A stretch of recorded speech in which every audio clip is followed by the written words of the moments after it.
Gimana gitu? Menurut pendapat jenengan gimana? Ngeten lho, nun sewu. Jenengan ngerti langit biru nih kok. Iya. Gitu. Ketika dihiasi dengan bintang-bintang itu indah. Namun ketika jenengan ini ngangge kudung, ya toh. Iya. Hiasan bintang-bintang dan langit biru itu sama dengan ditambah rembulan yang purnama penuh seperti cintaku yang penuh kepadamu. Aku harus minum ini. Aku aduh, ngapunten iki mboten gawe isu to Pak Cahyo. Panjenengan tadi lo udah dibilang Bu Kesi, satu-satunya niku nggih Bu Kesi niku lho, ampun ngaten. Bu Kesi biasane lek iki jam pira to? Meh tengah 12 biasane ngantuk pisan yahene gitu. Bu Kesi, Bu Kesi, Bu Kesi. Halo, sayang istriku tercinta. Nyapo. Asline lek sampean ora nesu to karo aku ya. Ya mbuh. Aduh, mati aku wis. Rambi bola. Kan ngene, aku ning ngarepe wong akeh ya kudu iso nutupi bagaimana perasaan. Lek muka orang, mimi orangnya dilihat kok ngarepan ora nesu ketokne ra rasa dibedakake. Ning hati orang tuh nggak tahu loh tersakiti atau tidak. Ya tak empet tandem dhewe timbang rumah tanggaku berantakan. Wong wedoke kudu wani ngalah. Mula mau tak weling sore, ujiane 3 perkara sing abot babakan wanita. Coba lek ngerti wong wedok ayu kaya Elisa lek kuat ya. Kuat no aku, kuat. Kuat tenan. Kuat. Maksudnya kuat nggo nyangka loro-lorone apa kuat tetep tresno siji? Ayo diperjelas. Kowe iki yo mana sama aku. Ren diwangi Ren. Ayo. Sing dikersakake Mbak Elisa nembang Sri Huning Mustika Tuban. Mbak Tatin dipun suwun podang kuning. Oh iya, Sapa sih sing diaturi? Mbak Lisa sik no. Ya, Oh bar kuwi lagi Mbak Tatine sing enteng kelas ringan sik, bar kuwi genti gelak kelas berat. Ayo. Ayo gedene semono. Saya gede. Ayo. Ning yang cara aku ya cocok kok. Piyayi kaya Mbak Tatin lemu ngono cocok. Piyayi lek gede kaya perahu, lek ditumpaki ora uling ya, Mas. Cara perahu. Ora mudah tenggelam. Ayo, Mbak Elisa, coba kaya apa? Nggih. Hormati men jumeneng. Ya. Nangis.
bareng Mbak Lisa ngagem jilbab, wah jan kaya rembulan ingkang menghiasi langit biru ya Mak.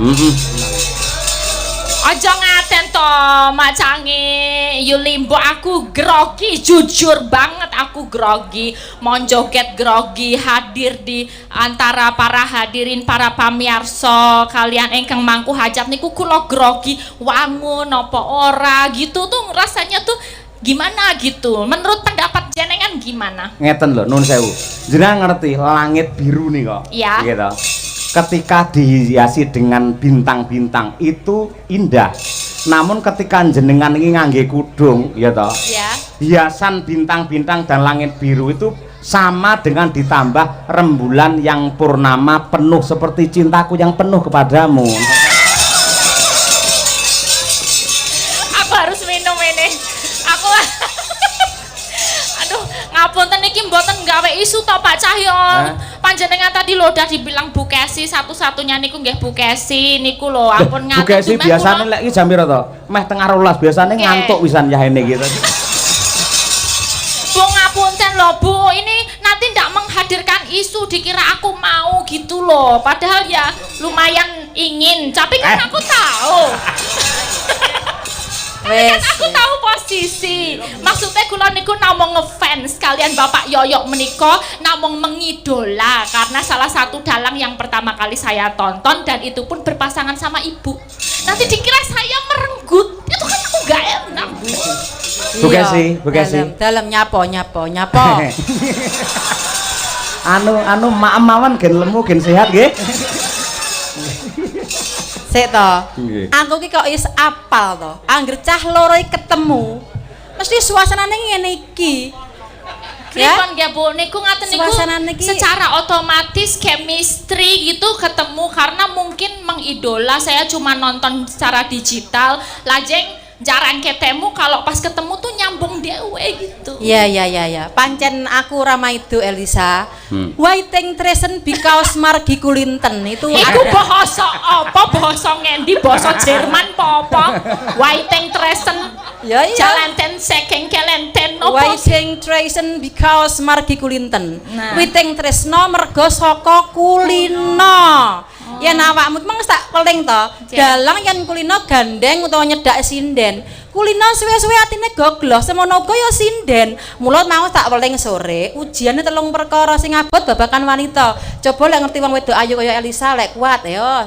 Kuat no aku, kuat. Kuat tenan. Kuat. Maksudnya kuat nggo nyangka loro-lorone apa kuat tetep tresno siji? Ayo diperjelas. Kowe iki yo mana aku. Ren diwangi Ren. Ayo. Ini kan orang banyak itu tak perjelas nanti aku tertuduh kan aku nggak enak gitu loh. Ini lho Mbak Nun sewu ngendikane Mbah Hasim ya toh. Oke. Pripun Riyen bahasa kak menika? Gusti Allah ki lak menciptakan dua manusia, Adam Ya. kali Hawa, lanang kali wedok gitu. Lah ndelalah nggene omah-omah ki putrane ki mesti dampit, lanang wedok jumlahe padha. Nek gandeng biyen ki akeh perang ya toh. Mbuh kuwi rebutan kekuasaan utawa siar agama. Akhire akeh wong sing maju perang, wong lanang-lanang kuwi do mati. Lah sampai sekarang survei membuktikan jumlah laki-laki dan perempuan kuwi akeh perempuan. Ya. Yen nganti wong lanang siji rabi karo wedok siji, iki engko wedoke turah. Ngendikane Mbah Hasim ngono kuwi, ngono. Pripun Pak Dasar? Panjenengan ora cocok. Sik, aku arep intermezzo. Iki yen aku ora nyuwun preso. Nyuwun sewu nggih. Niki lek kula mboten nyuwun preso kiai sing asli sing tenanan, tak tekakne rene Mbah Hasim. Nyuwun sewu, Mbah. Jenengan kedah minggah panggung mriki, Mbah. Niki diperjelas Mbah Hasim. Jenengan sebagai kiai. Niki. Nah, jenengan sebagai kiai, Mbah. Jenengan itu sebagai ustadz kiai sing biasanya dakwah di mana-mana bahwa suami istri itu harus rukun sampai enten betul. Saya juga ada pertanyaan Mbah Hasim. Tolong Mbah Hasim ini diperjelas supaya kita juga tenang ya Bu. Tak omongin Kose apa Kesi Elisa Nun sewu ngate sing Mbah Hasim ki kiai kok iso kok bengoki terus kaya ngono iki lho Mbah lho ki diajeni karo santri-santrine lho ade kudu ngaturi Mbah Hasim. Mbah Hasim aku pokoke ora marem nek Mbah Hasim tidak mriki Mbah harus memberikan jenenge howong ya Bu. Dadi yo ngene iki ngomong terus nek ora diselesaikan sama Mbah Hasim yo kita cerewet terus ya Bu. Kita akan tak omongi Mbah Hasim iki ngandani aku. Mas saya jenengane pun kondang pun sugih sukses. Bojo niku yen sitok kurang. Pokoke aku ora trimo lek Mbah Hasim ora tindak mriki arep tak klarifikasi. Mbah, ayo Mbah tindak kula parani lho Mbah lek ten kersa. Luar biasa kersa lho. Ayo Mbah, Nuwun Mbah Hasim. Dewa Teratawanta ya mungune endra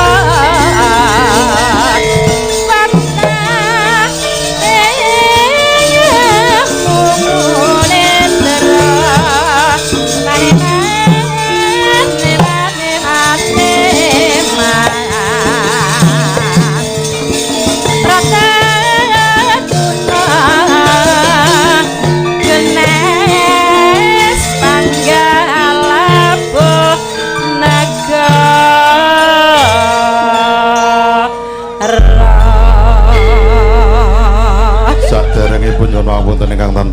was kasunyatan bareng disanding sinden loro sing do geger perkara bojo. Aku arep nerangne ya rada bingung.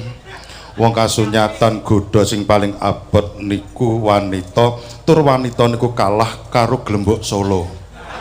Kalih Glembok Solo. Nggih. Nggih. Wis to digaya wanita cerewet to kaya ngopo lek diglembok manut Mas Cahya. Nggih. Dadi mulane lek niki wau do eker-ekeran perkara bojo loro niku kan dadi lelagon to Mas Cahya. Lagon. Heeh, lek bojo loro kan ra patek meneng wong siji gedine kaya ngono mos arep imbuh sing model kaya ngene iki. Ngono maksudku. Sik jenengan wingi aku ora ngewangi jenengan, tapi aku ora ngewangi Bu Kesi ora. Was kasunyatan mari aku wis kadung pengen iki repot. Nggih. Lah wingi jenengan kok WA kula enggak apa-apa Mas Cahya rabi melih ngoten apa ngono. Lah kula bar terus ditututi WA Kang Garwa. Piye? Pripun? Anu Mbah Hasim ditenono awakmu lek ngrestui. Ngono. Aku ya rada patek wani. Mbah Hasim, nyuwun sewu, Mbah. Jenengan menika kula aturi tindak wonten panggung mriki niku supados saged ngedem-ngedem ati kula niki lho, Mbah. Oh, lara-lara. Dados kon jenengan niku malah ngompor-ngompori bahwa punya yang lain niku boleh. Kula niki butuh jenengan ingkang hitungane niku apal ayat-ayat dalam kitab suci, hukum-hukum dalam kitab suci niku pripun menawi wong lanang niku poligami. Niku disahkan apa mboten? Ben ati kula ayam tekan ngomah mengke kula mboten tukaran, Mbah. Saderenge nyumpang ngapunten ingkang tanpa pepindhan. Mergo wong lanang kuwi kridone duweni gragas, tapi kasunyatan lek akeh ra iso nangani, fawahidah cukup siji ae. Lagi iki. Cukup setunggal. Lagi iki nek dalang digragas-gragas niki. Rungokno. Aku yo lagi iki jenenge Kiai Tiunggahne. Wong iki jasku iki tak cepot nang kono Mas Cahya mergo adoh mlakune. Nggih. Sampun terang niki berarti satu untuk selamanya nggih. Wah ngeten Mbak Arisa nggih. Mulane jenengan nek wis ketok dingin ora usah tek memet-memet rono lah. Nggone Pak Dasar kae luwih apik. Mriko mawon nggih. Iya, daripada rene kok nembung ra patek kepenake. Oh nggih. Nggih. Nggih Mbah Hasim, kula pun marem padhang nggih. Terus kula niki nggih ati kula jan pikiran kula padhang cerah. Sampun mundi dawuh panjenengan. Aku yo sik lagi iki. Iya iso tuh. Jenengan kok iso manut mawon to. Mosok Kiai bengoki lho. Lah mosok Kiai kondang. Lah jenengan Kiai kondang mosok kalah karo sinden ora. Sik Mas Soyo, tak kirimi aku sik nang Merdion sik ngaji. Nggih. Matur nuwun, Mbah. Tepok kene bae digarap karo bojomu Mas Soyo. Nggih. Iki lek aku ora tegel, iki kok aku mulih ya ruwet tenan Mas. Nyuwun ngapunten, nyuwun duka Mbah Hasim, nyuwun pangapunten. Napa-napa inji. Sakniki panjenengan ngersake tembang napa, Mbah? Menika menten Mbak Elisa. Nggih. Nggih. Lah aku ki seneng aku. Aja nembang Wong dhewe. aku ya ora patek iso lelagon aku. Napa anu kompak kalian Pak Dasar? Ojo to Pak, kowe malah ngububi neh. Aku kok diamuk neh lho kuwi. Ya ampun, wong tuwek-tuwek kene bae dadi mak comblang ya. Penonton-penonton iki mbak sing rambutnya putih iki lho malah ngompori bojo loro. Alah. Anu Mas Soyo, hobiku niku selendang biru Mas Soyo. Selendang biru. Iya. Sing klasik to? Inggih no. Oh, nggih. Tapi sing nyanyi aja sing kene. Aku mergo pleke karo kene. Oh nggih. Oh, karo kene wae. Jenengan kalih anu Bu Kesi pleke. Duet. Iya maksude kok duet ora lho. Kowe aja ngejak duet aku. Duet Mbah Aku ki Yai. penyanyi dangdut masalahe ngono.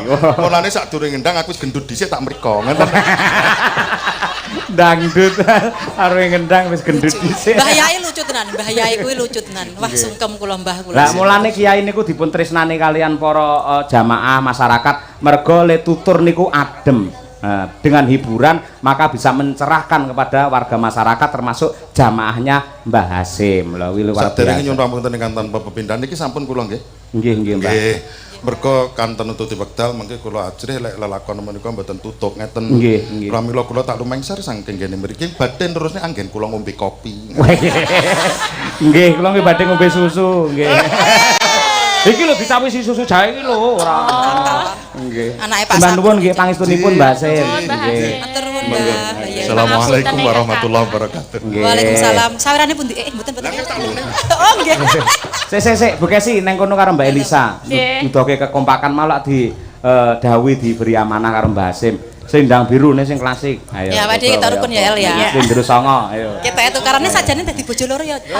Ampun Bu, udah. Gawe mancing-mancing guys ini seneng. Ning aku bareng tak rasa-rasake ya. Dadi bojone dalang iki wabot ning omahe. Abote napa, Bu? Ya lek kesel kon mijeti. Mijeti. Urung lek ngladeni sego. Urung Nggih. daharan niku lho El. Durung nek arep mangkat wayangan. Dalang nyiap-nyiapne properti. Peh aku jane yo kesel. Jane lek aku duwe wakil duwe sedulur wedok kaya awakmu aku yo seneng kok El. Garek dhek kuat ngayahi apa ora? Ora. Aku karo kowe kok pisuwi terus kok. Imam guyu. Oh, lek ngantuk awas kon niku. Tenang. Yo ben to. Yo Mas Dwi yo selendang biru. Ayo. Selendang adalah keindahan untuk wanita. Biru tegese bisa rukun antarane Sukesi dan juga Elisa. Yeah. Rukun Lagi toh. iki enek maru rukun ya iki lho. Harus netizen nang YouTube ben tenang atine bahwa Bu Kesi itu ora segala ora cemburu tenan, ora nyunggi kompor tenan. Kuwi mung etok-etok gimmick ngono lho. Nek dene tenan ya ora apa-apa. Manas-manasin mboten. Niki cuman bentuk kekompakan kita bertiga kok. Iya, adik sayangku. Ya. Iya, maduku. Ya. Monggo selendang biru Mas Dwi.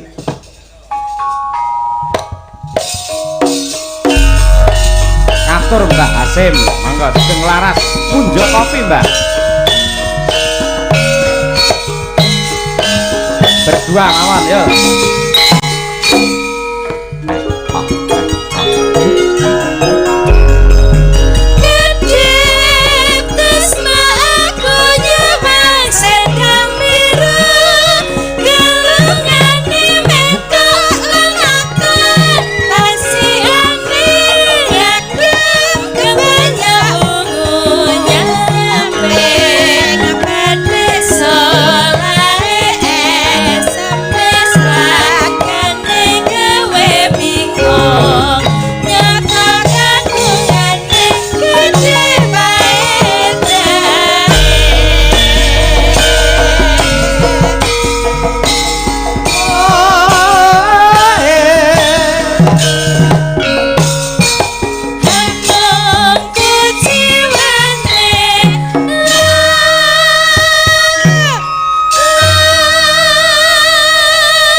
Mbak Wek.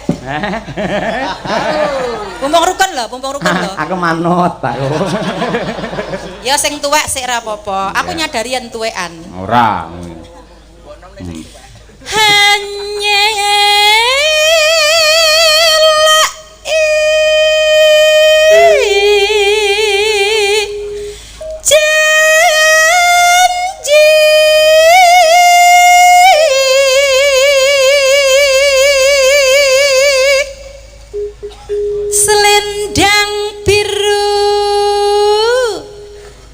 selendang biru hamung. Waduh, gregele mbok wek jan luar biasa ayo.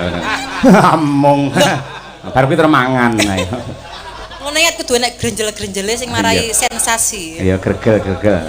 Ngenaki hati.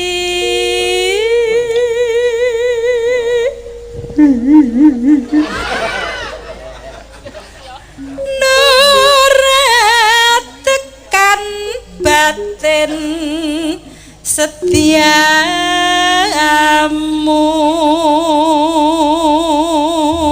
Kur selendang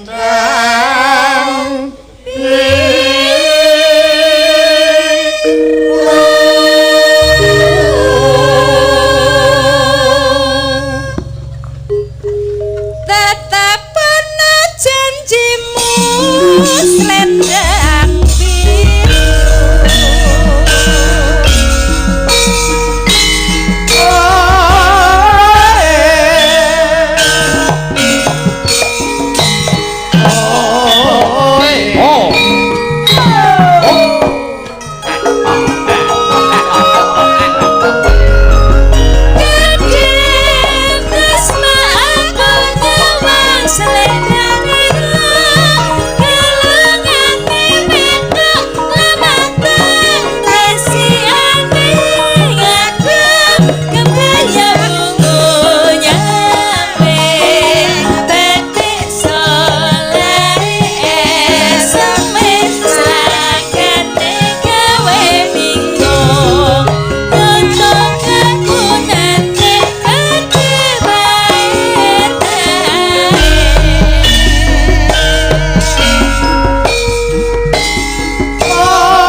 genti Dik Elisa.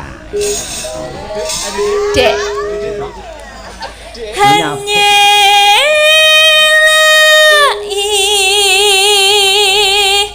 janji. Suarane ya apik ya Mbak Lisa. Ning sik apik Bu Kesi tetepan. Nggih no. Senior kula, idola kula. Selendang biru. Alah. Selendang biru. Hemong ngenai hati.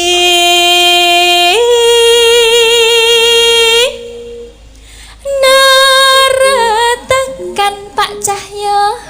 Dek. Mayu. Aku dingonokne rumah saku jari kok teles dhewe to. Ampun Doro. Ayo. Teles iki mau ki lho bar ngingkruan bawa giman teles mula nggih perlak aku ora. Baten setiamu Kor selendang biru.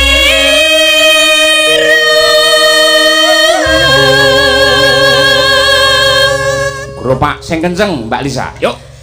Tetap ana janjimu selendang biru.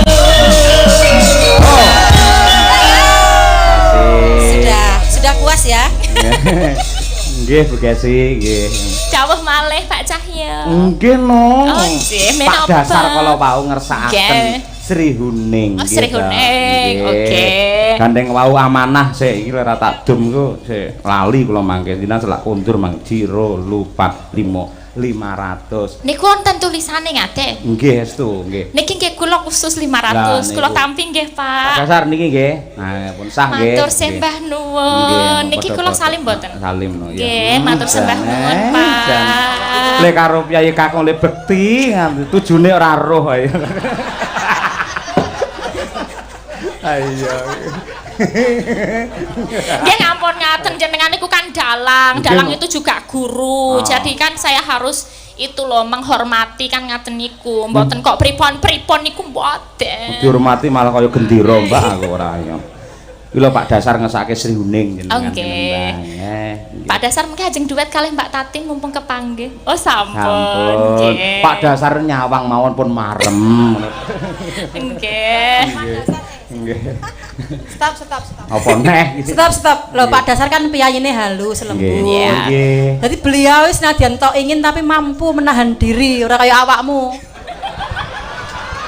Aku kena terus ket mau kaya. Nggih. Mong sak salim lho niki wau. Lah ya salim lah ya kedekatan to ngene Mbak Elisa ya. Nggih. Salaman ki ora apa. Semua sinden juga biasa kan salim semua. Biasa. Umi juga salim. Mungkin juga malah gini. niku lek anu ngambung tangan kula nggih. Umi, Winong, sami. Birgita.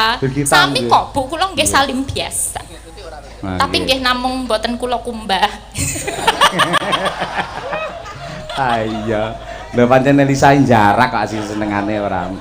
Wong lanang aja kok jarak tak tenani kapok lho. Ampun. Nanti yang di mobil marah nanti. Loh, siapa? Oh ya calon dong. Oh, sudah dapat calon. Semoga ya doanya ya Pak. Alah, muga-muga ndang bar ngono. Tegese bar untuk menjadi perawan dan juga membujang ngono lho, Amin, ndang amin. rabi ngono. lho. Amin. Oh, Nek rabi iya. jenengan nggih anu berangkat mboten nek kula kasih ulem. Sudi. Aku paling lek mangkat karo nggo gitar ngono ya. Kemarin jreng nganti berdarah tanganku kowe. Ya niki bawa Sri Uneng napa langsung? Bawono, Oke. 500 kok langsung ora sampeyan. Sapa ngerti Menawi. sulek ulang tahun SMA 1 so wayangan. Oh nggih amin, mugi-mugi nggih Pak. Nggih. Putri kang Listieng warni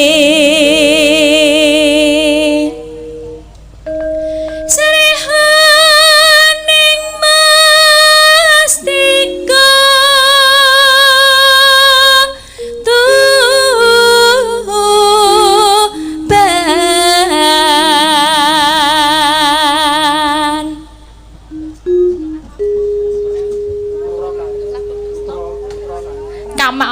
maaf soalnya biasanya kan Putra Kanjeng Suralawe. Yang bener Labuh Tresno. Putra Kanjeng Sirolawe. Oh, Putra Kanjeng Lek Sirolawe. ora ngerti aja malu, takon karo aku. Oh ya. Nggih nyuwun persa. Mas napa Pak Dalang? Mas Dalang napa Pak Dalang? Mas Dalang apa Pak Dalang? Bebet. Oh ya. Janganlah. Pak Dalang nyuwun persa ingkang banner niku pripun kula di banneraken. Putra Kanjeng Sirolawe. Kebiasaan nyanyi wonten campur sari niku kan nggih agak beda ya. Jadi ini mau tak betulin, betul-betul. Nggih, mboten napa-napa. Putra Kanjeng Sirolawe.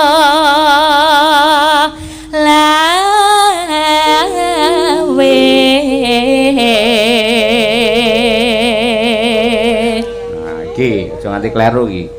Druk prang brung. Ayo. Ayo. Tak prangkung bajana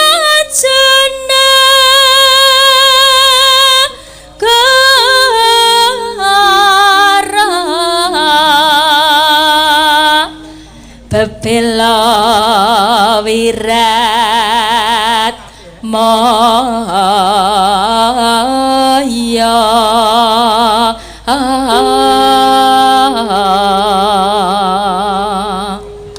Pak kula kalian ajeng matur nuwun kalian bapak-bapak yang berdagang di sana. Tadi mbikake dalan Pak dari kira-kira 2 kilo 3 kilo niku pedagang sedanten. Dilalah penonton juga rame sampai sana itu banyak banget. Tadi bisa dikasih jalan terutama sik bakul lampu yang nggawa mic barang. Tulung iki bintang tamune teko bukake dalan. Wah ini mboten niku kula mboten saged dugi mriki saking banyaknya penonton pada malam hari ini matur sembah nuwun. Nggih, sami-sami. Kula lek sampun meling jenengan to. Ben perjalanan jenengan aman. Kuwi tekane aja bengi-bengi. Oh nggih. Bareng karo aku, ya to. Oh, bareng kalih dalam. Bareng tegese iki iring-iringan ngoten lho, Pak. Lek kebengen kan kebak penontonnya mboten iso liwat nggih to. Nah, ya aku balamu, Pak, tenang ae. Bareng Pak Dalang, minggahnya sareng-sareng. Nggih dilalah niku pas wonten kewajiban sanes niku dados nggih dibagi-bagi waktunipun ngapunten, dados rada randat. Tur ya niki wau saking nganune bakul-bakul saking komplite kula kan mampir sedaya. Mbak mampir tuku iki pentol ya mampir. Mbak mancing riyen ana. Pentol. Ya itu apa bakso pentol. Pentol. Ya, iku. Pak mancing riyen nggon iwak-iwak kuwi kon mancing. Terus ditawari busi-busi barang akeh banget. Kuwi penting kuwi. Heeh. Wis suara muntek kaya ana busi kuwi. Ayo. Iso lancar nggih. Lancar ayo. Tan wurung srihune gugur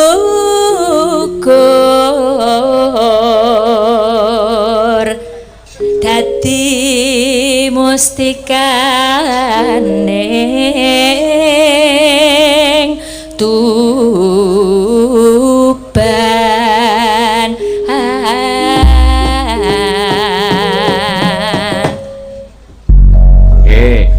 Menika lho Mbak Elisa ugi wonten dawuh saking Gus Arba. Nggih. Panjenenganipun paring dawuh nyuwun gending pepiling dipun dangdutaken. Nggih.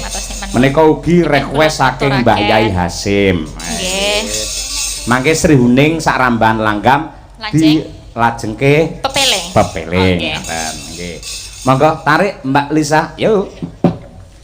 Srihuning mustika Tuban labuh tresno lan samaya pati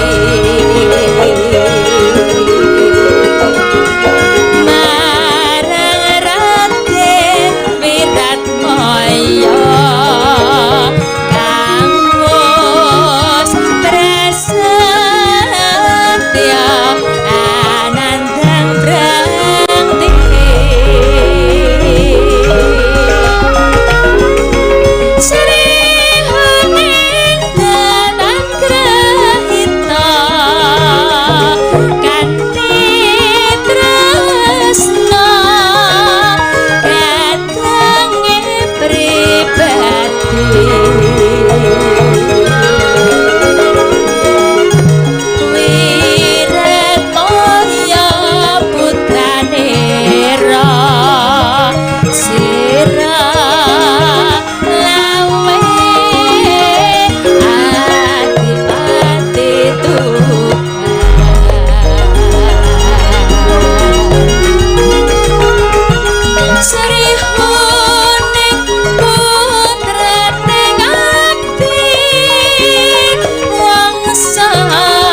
nderek nyimak Mas Yoyok Cahyokun tadi mugi rancak samudayanipun sukses selalu.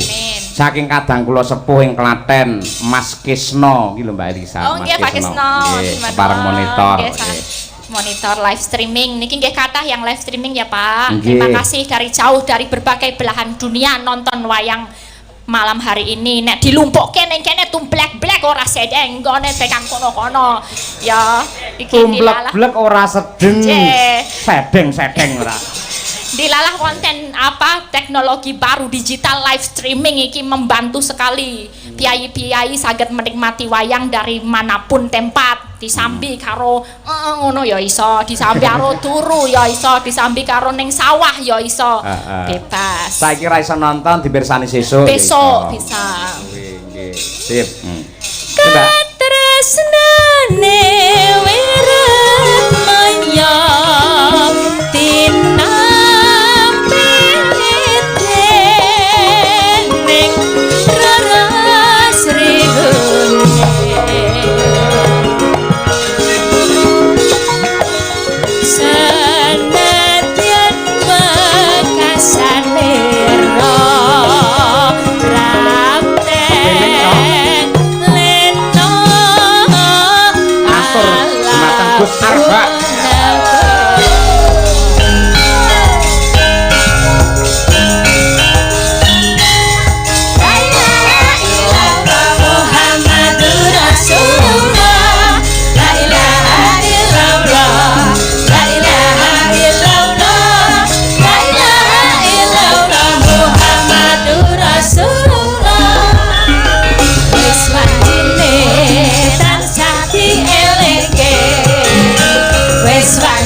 Salat saya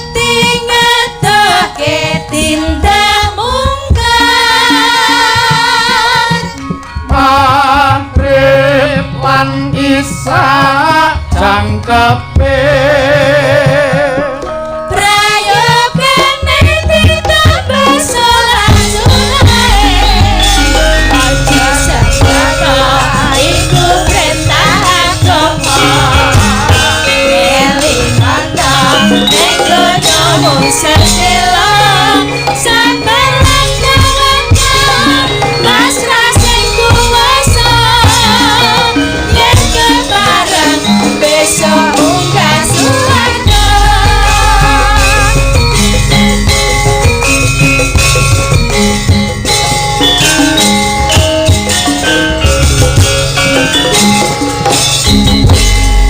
Sampun Mas. Terima kasih. Nggih. Mbak Lisa saged istirahat sebentar. Ayo, ganti Mbak Tatin Lestari Handayani.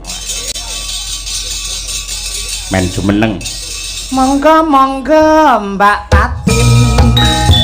Monggo mriki kula entosi. Penontone wis ngenteni. Oh Mbak Tatin aturan mriki Mbak Tatin titot Sugeng dalu. Sugeng dalu nggih. Ngapa kok lemes nek karo aku kok lemes? Lah kuwi nyawang awakmu wis wedi dhisik kok ayo.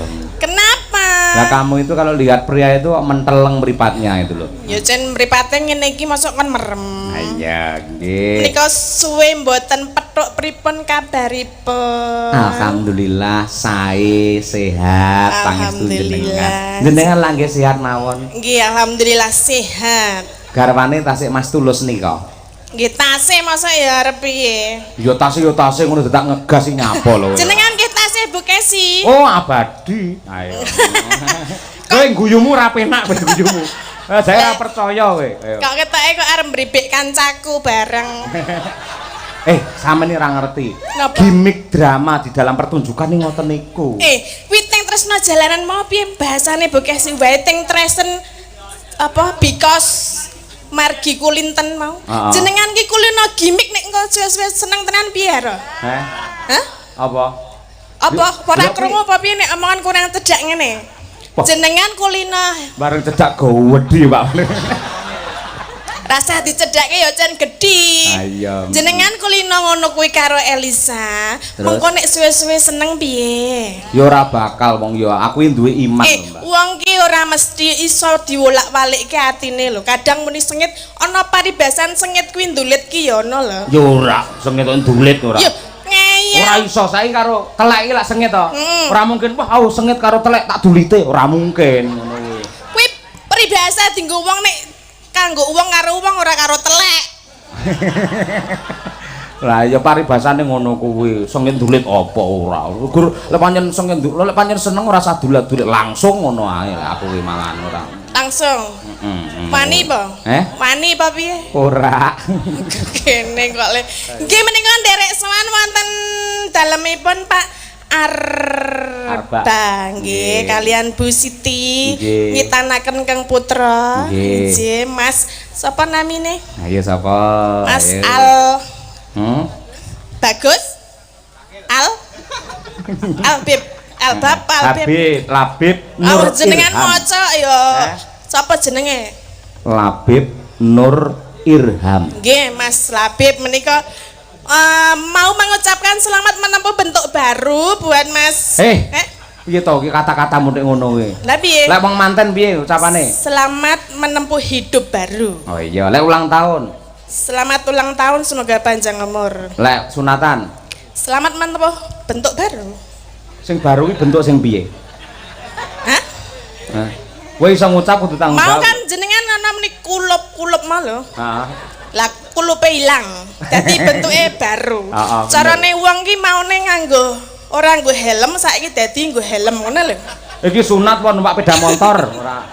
Iki omongan teko ndi-ndi Ya, ora. maksudnya- Dongane piye? Dongane mugi kagem Mas sing dipun sunataken menika saged dadi putra ingkang soleh. Ngabekti kalian tiang sepuhipun mugi pinter le sekolah. Heeh, ngabekti karo sapa? Tiang sepuhipun. Kowe muni ngono ki ra isin. Lah ngapa? Lah kowe karo mbokmu karo maratuamu guala. Mbokmu lho seprene minggat ora mergo kok getaki terus. Ya ora, nek wong wedok kuwi ya tak kandhani Pak Dalang. Apa? Nek wong wedok kuwi galak kuwi tandane tresno. Nek wong wedok kuwi wis meneng wae berarti kuwi nesu. Nggih ta, Bu? Sing muni betul mau sapa iso? Kandhane nek wong wedok iki wis muni meneng wae sak karepmu. Kono, ngono ki wis berarti wis saking jontonge, saking nesune nek wong wedok kok bola-bali ngomong ngene berarti kuwi isih sayang. Iki ketok iki anu Pak Arbaki lek golek bintang tamu kleru. Kabeh ngelok-ngelokne aku to ki mau. Iki jane karepe kowe iki rene iki kon ndukung aku ora melu ngelok-ngelokne aku ngono. Betina dikoroki menika aja karo Elisa ya panggah ketwingi karo Elisa nggur anu gawe. Sik, aku ra entuk karo Elisa. Ya entuk. Jangan-jangan kamu Kenapa? kamu ketahuan. Ya enggak lah. Kamu juga suka sama aku. Enggak level. Hah? Enggak level. Kok level piye? Karena aku udah gemuk, kamu juga gemuk. Masa kita mau gemuk-gemukan? Ayo mosok gulat ya. Masa arep sumo ayo. Iya. Janganlah. Heeh. Iki lho Mbak Tatin mau saka Pak Dasar Daminto. Ya ini lenggah ya. Sugeng dalu Pak Dasar. Panjenengane wau sampun WA kalian kula. Wong dandan ayu-ayu ngono mbok selfie kok gek kirim ke aku. Lho Pak Kepala Sekolah ngendika ngono. Bahasan kula kirimi alah ayune ngono ki. Pak Kepala Sekolah. Menika Ya Pak Dasar menika wonten ampun. nek ra percaya tak dudui WA. Ayo, Soale WA-ne Pak Dasar menika pun mlebu WA-ne kula. Dadi WA-ne pesene ta pesene. WA-ne Pak Dasar sampun mlebu WA-ne kula. WA-mu mlebu WA-ku. Gitu lho. Oh, cete Pak Dasar. Chat, iya. Ngechat sampean. Iya. Dilabur men resik ngono ya. Kok dilabur ta? Lah jadi dichat. Chat. Maksudnya iki nek apa to bahasa liyane cah? Maksudnya iki kirim-kiriman pesan ora dicet kok raine dicet ngono piye maksudnya? Oh iya. Ya enggak lah. Heeh. Menika sampun kula kirimi nggih, Mak. Nggih. Pau mungaling anu nyawer kula 2 juta nggih. Nggih, Pak. 2 juta denggelmu mlocate. Ojo kok tambahan-tambahi dhewe. Lah piro? 500 ora. Pak 2 juta napa 500, Pak? Oh, 2 juta kok. Kene. Pak, lek ngoten mang tambahi 1500. Lah kula tombokno Pak ngoten niku jenengan tambah-tambahi. Sumpah 500. Lah ndi? Wis langsung kok jaluk to ngene. Loh, amanah harus di apa jenenge dikekne Lah, tenan. kowe urung nembang mosok njaluk dhuwit. Loh, Elisa mau urung apa-apa ya wis nyosang ngono. Loh, Elisa kan spesial, ya. Kamu kan enggak. Ora entuk meri karo Elisa. Yo, ngono Oh, kuwi. sing maringi we Pak Dasar we langsung nyah ngono kok dititip. Makane bijang malih mboten sah titipke dalange Pak nggih. Langsung tenggen kula mawon nika iki ya. Wis rasa cerewet ta. Nyoh ora. Ayo mbok. Kira mau 2 juta. 2 juta denggelmu. 500 lho, 500 ya. Ngaji, ro, lu patnya. Kok papat? Piro? 5. Loh, sing jenenge ngene iki ngangge pajak rumah samu lho. Sik. Lah rumasane dalange mak nggih apa? Nggih liwat-liwat tok iki lho. Gonamu mau piro? Nggo pajak ora? 3 juta. Terus tenan aku ora ngapusi iki lho tak delokke 1, 2, 3 lho. 300 pajeke 200. Lah ya wis kompak kok. Sawe dasare. aja pinah kowe 500 lho kowe. Kowe iki padha karo Tatin kok kaya mendrin kowe iki malahan ora. Kono malah berarti aku ya kudu 5. Nyo 400 lho. Engko timbilen lho. Hah? Timbilen. Timbang timbilen nyo. Laris laris laris. Yip ora. Matur sembah nuwun nggih Pak Dasar ji, mugi berkah barokah kagem panjenengan ora lokak ning malah kebak. Kowe ya kudu ndongakne aku. Lah Lah apa? jajal apa ora tak nehne kowe saka Pak Dasar. Ora mungkin duwite sapa? Pak Dasar. Lagi ning apa? Nek liwat aku ki mau. Aku liwat wae rasa dongake. Wah. Mulai nggih tuku panganan muga-muga dadi udun ora. Udun ngare dicetet mari. Ternyata aku ya. Monggo nek udun iki biasane nangon konoan ki. Arep tok cetet. Enggak. Wani. Enggak wani. Aku lek karo udune ra gila, wedi karo Bukesi ya. Walah. Bukesi jenengan ki kok ya purun. Sesek omonganmu ra penak kaya purun. Aku iki lumayan ganteng kaya purun. Lumayan. Iya. Masa ya lumayan. Lah iya ngono kok iso kaya purun. Aku wis serasi karo Bu Kesi. Serasi piye wong bendina disakiti hatine kok. Bendina dilarani. Ini hanya fragmen. Takonono Bu Kesi. Bu Kesi sik. Bu Kesi Bu Kesi. Halo, sayang istriku tercinta. Nyapo. Asline nek sampean ora nesu to karo aku ya. Ya mbuh. Aduh, mati aku wis. Rambi bola. Kan ngene, aku ning ngarepe wong akeh ya kudu iso nutupi bagaimana perasaan. Lek muka orang, mimi orangnya dilihat kok ngarepan ora nesu ketokne ra ora iso dibedakake. Ning hati orang tuh nggak tahu loh tersakiti atau tidak. Ya tak empet tak ndem dhewe timbang rumah tanggaku berantakan. Wong wedoke kudu wani ngalah. Iya ora Pak Heru. Oh, itu tekan dindi lho. Rungokna. Wis ora samongan aneh-aneh, dan nembang Ayo. Mau ngersake anu mau lho. Podang kuning. Oh, iya. Agem bawa mboten, Mak. Oh, langsung mantuk 100 ora bawa ora, pelit men ora. Pelit ya. Bawa iya ya. Iya bawa. Mas, saya dindingnya Mas. Nah, iya.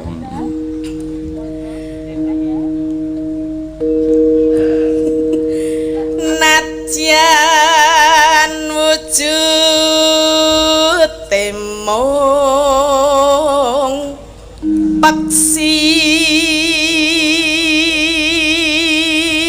Lah omongan galak bareng nembang yo halus. Asine yo halus bocah. Aku ki galak karo ora iki tergantung mungsuhe. Lah aku yo halus kok yo. Masa sih? Loh, ora percaya penonton nek dalange alus. Percaya nggih Pak nggih. Kok ora mantep piye to? Kancaku sapa? Kari Mbah Hasim tok no kancaku iki malian. Wis remuk bengi iki aku ora wis. Nano. Wis aku kudu remuk lho. Wis berat iki.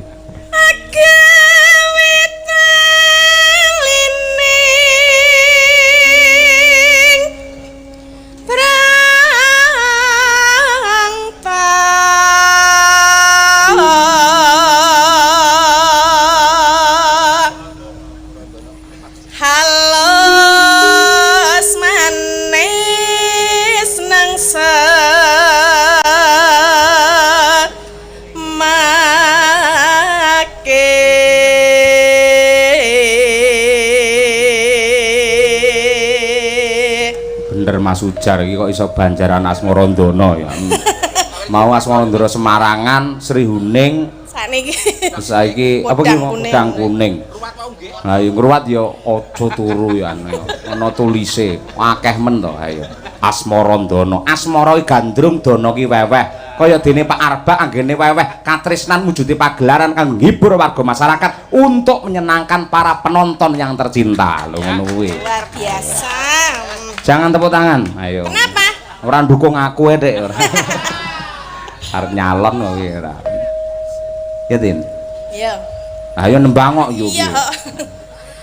Wasawinggan kula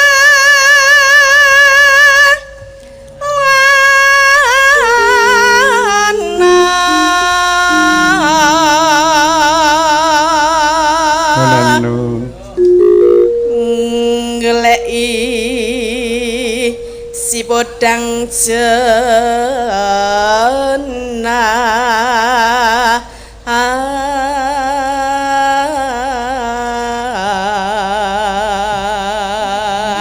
Tatin. Kula Sawangen ke. Pak dasar iki sampean disuting ngangge HP ke lho. Ajeng ki napa lho Pak ngoten niku. Nggih sangu turu. Nggih sangu bubuk. Ora sesuk iki disetel ning sekolah ning nggen apa ya Videotron ke lho ora. Jujurne karo siswan, inilah sinden favoritku. Alah. Iya. Rada rono men rada ketok karo. Oh nggih, tadi mriki Pak, mengke ketok gedhem Pak.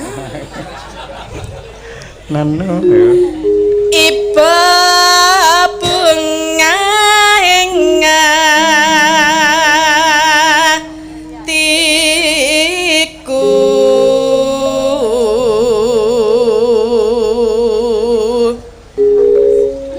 nyanding bisa dadi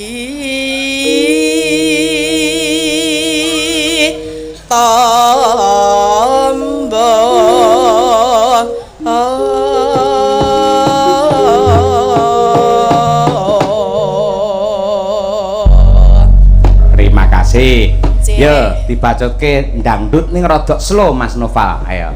Dicocokne karo karakter Mbak Tati ning piyayene lemu, ning le joget mung sithik, bokonge diguak ngalor ngidul sithik ngono wis krasa. Kok diguak to? Digolke kok diguak. Paribasane diguak ngono lho. Guak rono, guak rene. Engko diguak rono ki lak ngidul. Sapa ngerti kok guak ngidul ditemu karo Pak Dasar ya to. Iki nek Tatin. Kok samene ngono ya. Ayo. Monggo dipunaturaken podang kuning. Yo saking Kendang Mas. Yo.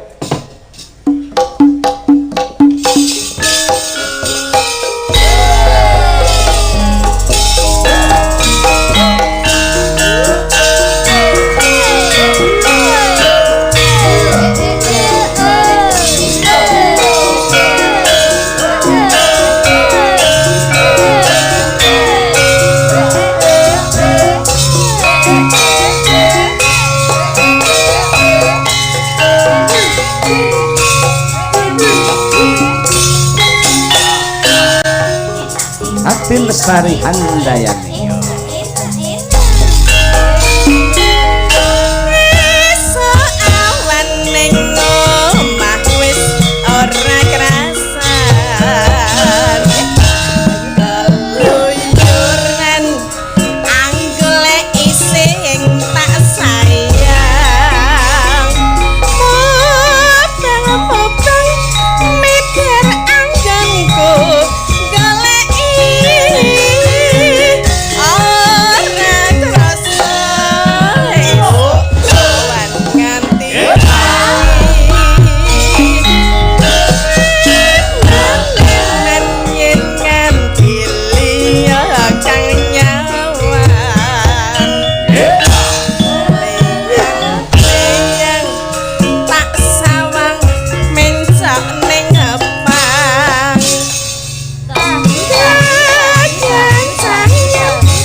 Yo, lak Pak. Tak senanani sono dekat.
Terima kasih Mbak Tatin.